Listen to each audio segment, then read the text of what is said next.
we have to come from selling animals to saving the animals, which is a crucial part of what we want to do. And some of these details will come out in due course, but we are thinking about along the lines of ensuring that we get fodder transported into some of those areas, we get water transported into some of those areas, so that we can be able to save as many animals as possible, while at the same time ensuring that we are supporting the human beings who also own the livestock that we have. This meeting is a technical committee dealing with two programs within the Ministry of Agriculture and Livestock Development. That is NAF CDP, as well as Food Systems Resilience Program. And both of them have to do with NAF CDP, have to do with 34 counties that deal with various crop issues, and as well as FSRP has got some 13 counties that are essentially oriented towards the ASO region, but also, increasingly also in the crop region. So we came to discuss those two programs and to look at the best ways of ensuring that Kenyans get the most benefit that they can be able to get out of the two programs that are largely funded by the World Bank, and to make sure that Kenyans will ensure that the money that is coming to the World Bank, from the World Bank, through those two programs, benefits the farmer as it is designed to be. But moving forward, we are also looking at the possibility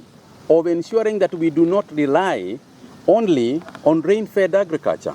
And we are working very closely with the Ministry of Water and Irrigation to ensure that agriculture is diversified from not just rain-fed, but also irrigation as a key component of ensuring that we have got sufficient food in our country. TADIC, which is the Kenya Agricultural Digital Information Center, is going to form part of the way that we are going to move forward as far as agriculture is concerned.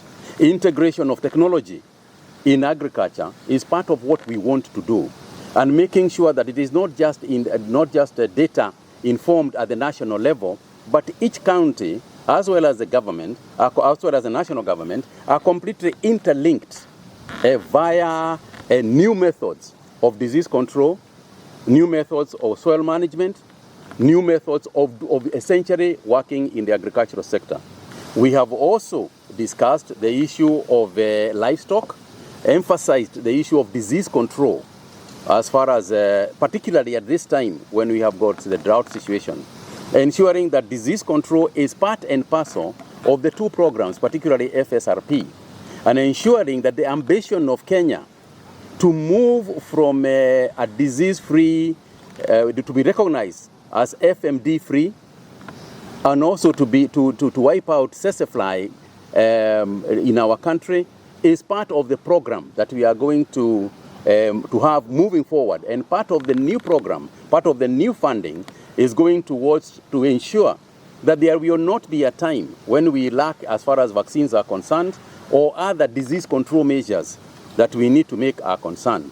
We have agreed, and we have faced this situation and agreed this cannot be what we are going to be doing every time there is a drought. And we have agreed on some measures that we believe are going to be more permanent in substance. And each county, we have agreed that the counties are going to assess what actually we need to do in each county. For example, if it is building the feedlots, if it is the storage of material for syringes and hay and so on and so forth, that the counties will assess, determine where these mitigation measures and where the location of some of those things will be, so that in future we can prepare ourselves in advance. Because we know for a fact, as sure as day follows night, if we have got a bumper harvest, we are also at some point going to face the biblical drought at some point. So we have discussed this issue in a manner that that allows for planning into the future and looking at ways and means of having a more permanent solution to the problems that we face. Said there is a national committee that is discussing this matter, which is headed by the Deputy President. And therefore, it is an all-government approach. That is the first thing that I mentioned here. But we said at this sector level, at the sector where we are at, for example, we have to deal with livestock, and what we need to do about livestock as part of the bigger picture of what is going on in the country. So we have said that we are considering under the FSRP the movement of cattle, of animal feeds to some of those areas that no longer have range that can no longer graze. We have discussed the issue of water and movement of water to some of those areas. We have also discussed measures that involve the cattle herders themselves, because you can also leave them out. There is no food. So there is the issue of livestock, and there is the issue of people. And what we are going to do will be informed by the bigger plan at the national level in an all-government approach. The infusion of youth in agriculture, and to make sure that young people begin to see agriculture as a cool thing to do, because there is money to be made in agriculture. And we are certain, and we will begin a communication strategy to ensure that youth understand the truth. And the truth is that there is a future in agriculture, there is money in agriculture, there is families can get involved in agriculture. We are asking those who own the land, essentially who are the parents, to allow the young people, to be the lead people as far as agricultural activities, particularly value adding in agriculture, is concerned. Confusion regarding the system that we are using in the whole aspect of animal vaccination and animal tracking and tracing.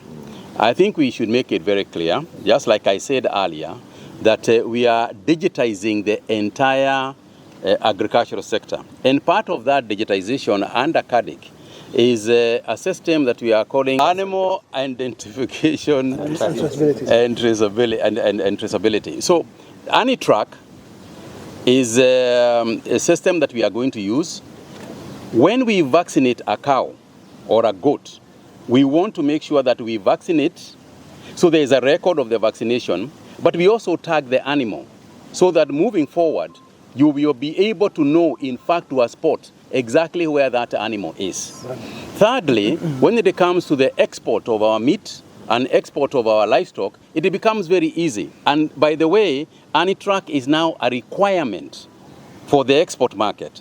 So we just want to know that we understand very, very clearly that the market should not be confused. AniTrack is a system that we are going to use.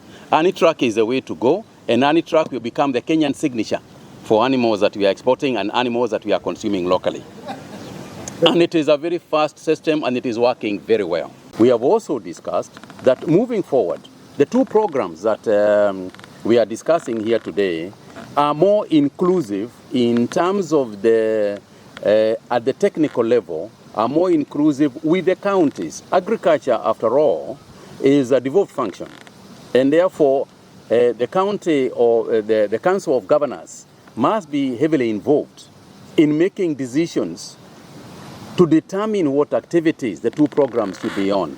And we have said, both as a nation, altogether, the whole aspect of donor fund management, and I speak about donor fund management in the agricultural sector, is that it must be, the activities must be predetermined at the county level and therefore at the national level.